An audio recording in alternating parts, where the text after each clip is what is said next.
ரிஷிவந்தியம் அருகே ஊராட்சி மன்ற தலைவர் பாலியல் தொல்லை கொடுப்பதாக பாதிக்கப்பட்ட பெண் கண்ணீர் மல்க வீடியோ வெளியிட்டுள்ளார். கள்ளக்குறிச்சி மாவட்டம் ரிஷிவந்தியம் அருகே உள்ள சாத்தப்புத்தூர் கிராமத்தைச் சேர்ந்த பெண் ஒருவர் அதே கிராமத்தில் 100 நாள் வேலை திட்டத்தில் பணித்தள பொறுப்பாளராக பணியாற்றி வருகிறார்.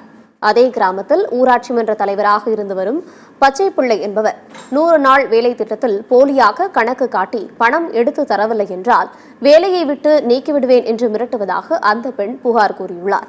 மேலும் இரவு நேரங்களில் தொலைபேசியில் அழைத்து பாலியல் தொந்தரவு செய்வதாக கண்ணீர் மல்க வீடியோ ஒன்றை வெளியிட்டு தியாகதுருகம் காவல் நிலையத்தில் ஊராட்சி மன்ற தலைவர் உள்ளிட்ட நபர்கள் மீது கடுமையாக நடவடிக்கை எடுக்க வேண்டும் என்று வேண்டுகோள் விடுத்துள்ளார்.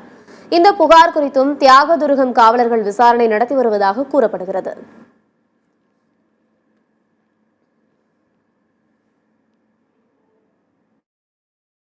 சாத்துப்புத்தூர் ஜெயமணி 100 நாள் வேலையில் நான் பணித்தள பொறுப்பாளராக வேலை செஞ்சுட்டு இருந்தேன்.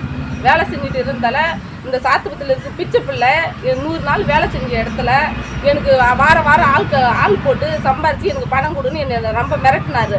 நான் என்னால் முடியாது, அதனால் என் மனச்சாட்சிக்கு இன்னொருத்துக்கு அக்கௌண்ட்டில் இருந்து என்னால் கேட்க மாட்டேன், நான் தரமாட்டேன்னு நான் சொன்னதால் பிரச்சனை இல்லை, நீ வாங்கி தான் கொடுக்கணும்னு வாரம் தொல்லை பண்ணுறாரு. நைட்டில் டார்ச்சர் கொடுப்பாரு ஃபோன் பண்ணி. ரொம்ப எதுக்கு கூப்பிடணும்னு உனக்கு தெரியாதா, நீ வரியா இல்லை நான் வருதா அப்படின்னு என்னை கேட்டாங்க.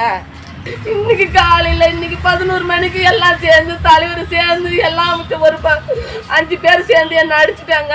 புடவை எல்லாம் கீச்சு என்னை நங்கசாலம் பண்ணிட்டாங்க. அதனால உயிருக்கு பயந்து நான் தப்பி ஓடியாந்து எனக்கு தக்க நடவடிக்கை எடுக்கணும்னு நான் மனு எழுதி நான் கம்ப்ளைண்ட் கொடுக்குறேன். இதுக்கு சாலினி ஐயா எனக்கு தக்க நடவடிக்கை எடுக்க வேணும், கலெக்டர் ஐயாவும் இதுக்கு நல்ல முடிவு கட்ட வேணும்.